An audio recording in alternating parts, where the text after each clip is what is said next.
बडीशेपला फक्त 10 मिनिटभर चेहऱ्यावर अशा पद्धतीने लावा, त्यामुळे तुमच्या चेहऱ्यावरचे सगळे प्रॉब्लेम दूर होणार आहेत आणि तुमच्या चेहऱ्यावर अतिशय मॅजिकल ग्लो तुम्हाला बघायला मिळेल। तसेच तुमच्या चेहऱ्यावरील काळे डाग, धब्बे, सुरकुते या सगळे नष्ट होणार आहेत। तर चला आजची ही रेमेडी आपल्याला कशा पद्धतीने तयार करायची आहे ते बघून घेऊया। आपण आजच्या व्हिडिओमध्ये 2 रेमेडी तयार करणार आहोत बडीशेपपासून, त्यामुळे स्टेप बाय स्टेप व्हिडिओ नक्की फॉलो करा। तर या ठिकाणी सुरुवातीला आपल्याला लागणार आहे बडीशेप। तर मी रात्रभर 3 ते 4 टेबलस्पून एवढी बडीशेप पाण्यामध्ये भिजत ठेवलेली होती। जर का तुम्हाला घाई असेल तर तुम्ही 3 ते 4 तासासाठी सुद्धा ही बडीशेप भिजत घालू शकतात। तर या ठिकाणी रात्रभर पाण्यामध्ये सोक केलेली ही बडीशेप, तर आपल्याला याच्यातलं पाणी वेगळं काढायचं आहे। तर या पाण्यापासून आपण टोनर तयार करणार आहोत। तर हे टोनर कशा पद्धतीने तयार करायचं आहे ते पुढे आपल्याला बघायला मिळणारच आहे। तर ही जी बडीशेप आहे ती आपल्याला फेस मास्कसाठी यूज करायची आहे। याच्यापासून आपल्याला फेस पॅक तयार करायचा आहे। तर या फेस पॅकमुळे आपल्या चेहऱ्यावर खूपच जास्त मॅजिकल ग्लो येणार आहे। त्याचबरोबर आपल्या चेहऱ्यावरचे सगळे प्रॉब्लेम दूर होणार आहेत। तर बडीशेप ही आपल्या चेहऱ्यासाठी खूपच जास्त हेल्पफुल असते। तसेच आपल्या चेहऱ्याला कूलिंग इफेक्ट देत असते। तर या पाण्याचा तर आपण पुढे यूज करणार आहोत, त्याआधी आपल्याला फेस पॅक तयार करायचा आहे। तर फेस पॅक कशा पद्धतीने तयार करायचा आहे ते या ठिकाणी बघून घेऊया। तर ही जी बडीशेप आहे तर सोक केलेली किंवा भिजत ठेवलेली, ती या ठिकाणी आपल्याला मिक्सरमध्ये थोडं पाणी टाकून ग्राइंड करून घ्यायची आहे। याची पूर्ण आपल्याला स्मूथ अशी पेस्ट तयार करायची आहे। तर या ठिकाणी तुम्ही बघू शकताय की मी मिक्सरमध्ये छान अशी बारीक याची पेस्ट तयार करून घेतलेली आहे। आणि आपल्याला हे डायरेक्ट असंच यूज करायचं नाही आहे, तर आपल्याला आधी चाळणीने गाळून घ्यायचं आहे। तर पूर्ण आपल्याला या बडीशेपचा अर्क लागणार आहे। तर बडीशेपमध्ये व्हिटॅमिन ई, व्हिटॅमिन सी आणि व्हिटॅमिन केचं प्रमाण भरपूर असतं, जे की आपल्या स्किनसाठी खूपच जास्त हेल्पफुल असतं। आपल्या चेहऱ्यावर जेवढेही प्रॉब्लेम असतात, पिंपलचे डाग असो किंवा कुठलेही काळे डार्क सर्कल असो, कितीही जुने डाग असो, ते काढण्यासाठी किंवा रिमूव्ह करण्यासाठी बडीशेप ही खूपच जास्त हेल्पफुल असते। त्यामुळे आजचा आपल्या फेस पॅकची सुपर इन्ग्रेडियंट बडीशेप राहणार आहे।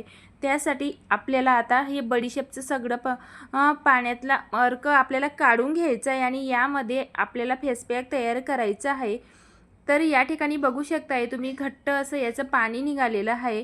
तर हे पाणी आपल्या चेहऱ्यासाठी खूपच जास्त हेल्पफुल आहे। आपण यामध्ये जेही इन्ग्रेडियंट ॲड करणार आहोत ते फक्त या बडीशेपच्या वाटरमध्येच आपण ॲड करणार आहोत। तर यामध्ये आपल्याला साधारणतः 1 ते 1.5 चमचा एवढं मसूर डाळीचं पीठ घ्यायचं आहे किंवा मसूर डाळ आपल्याला मिक्सरमध्ये ग्राइंड करून त्याचं पावडर आपल्याला यूज करायचं आहे।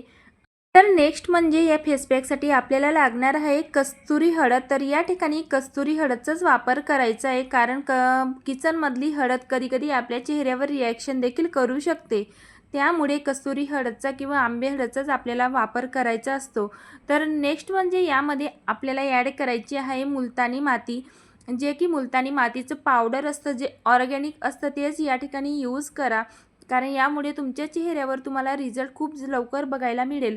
तर आपल्याला या ठिकाणी छान अशी स्मूथ याची पेस्ट तयार करून घ्यायची आहे, जेणेकरून ते सगळे इन्ग्रेडियंट हे व्यवस्थित असे मिक्स होतील। तर बघू शकताय तुम्ही कन्सिस्टन्सी आपल्याला जास्त पातळही नाही आणि जास्त घट्टही नाही ठेवायची आणि यामध्ये आपण दुसरं कुठलंच लिक्विड ॲड केलेलं नाही आहे। फक्त बडीशेपच्या पाण्यामध्येच किंवा बडीशेपचा जो अर्क निघालेला होता त्यामध्येच हा फेस पॅक आपण तयार करत आहोत। आणि नेक्स्ट म्हणजे आपल्याला यामध्ये हनी ॲड करायचं आहे। मध घालायचं विसरायचं नाही आहे, कारण मधामुळे आपल्या चेहऱ्याला एक नॅचरल नॅरिशमेंट मिळणार आहे किंवा नॅचरल डीप मॉइश्चराईज आपली त्वचा राहणार आहे। तर त्यामुळे या ठिकाणी साधारणतः हाफ टेबलस्पून एवढा मी मधाचा वापर केलेला आहे। तर मध घातल्यानंतर आपल्याला परत छान असं मिक्स करून घ्यायचं आहे आणि त्यानंतर आता हे चेहऱ्यावर अप्लाय कसं करायचं आहे ते नक्की बघा। तर त्याआधी चेहरा थंड पाण्याने वॉश करून घ्या किंवा फेस वॉश आधी आपल्याला करून घ्यायचा आहे, त्यानंतरच चेहऱ्यावर आपल्याला हा मास्क अप्लाय करायचा आहे।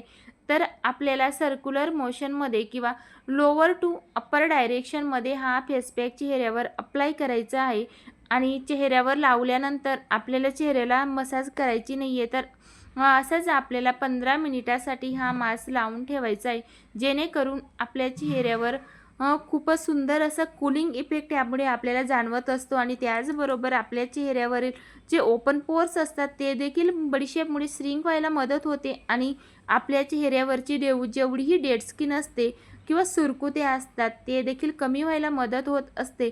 तर 15 मिनिटसाठी चेहऱ्यावर हा फेस पॅक लावून ठेवायचा आहे. त्यानंतर थंड पाण्याने फेसवॉश करून घ्या. तर बघू शकताय तुम्ही किती सुंदर असा ग्लो चेहऱ्यावर येत असतो. तर अशा पद्धतीने आपल्याला हा फेस पॅक आठवड्यातनं 2दा तरी आपल्याला चेहऱ्यावर अप्लाय करायचं आहे. त्यामुळे आपल्या चेहऱ्यावर खूपच सुंदर ग्लो आपल्याला बघायला मिळतो. त्याचबरोबर चेहऱ्यावर जे काळे डाग असतात किंवा चेहऱ्यावरची टॅनिंग आलेली असते ती सगळी रिमूव्ह होते यामुळे. तर बघू शकताय तुम्ही लगेच इन्स्टंट ग्लो आपल्या चेहऱ्यावर येत असतो. तर चला आता यानंतर आपल्याला टोनर तयार करायचं आहे ते तर कशा पद्धतीने करायचं ते नक्की बघा. तर या ठिकाणी हे जे आपण बडीशेपचं टोनर तयार करत आहोत ते आपल्या चेहऱ्याला टाईट करण्यासाठी किंवा चेहऱ्याची जी स्किन असते जी लूज झालेली असते वाढत्या वयानुसार तर ती टाईट करण्यासाठी खूपच जास्त हेल्पफुल असते. त्याचबरोबर आपल्या चेहऱ्यावर एक्सेस ऑइल असतं ते देखील रिमूव्ह करायला किंवा ओपन पोर्स कमी करायला खूप जास्त मदत करत असतं. तर या टोनरमध्ये आपल्याला साधारणतः 10 ते 12 ड्रॉप्स एवढे आपल्याला गुलाबजल ॲड करायचं आहे. यामुळे आपल्या चेहऱ्यावर एक नॅचरल ग्लो यायला मदत होणार आहे.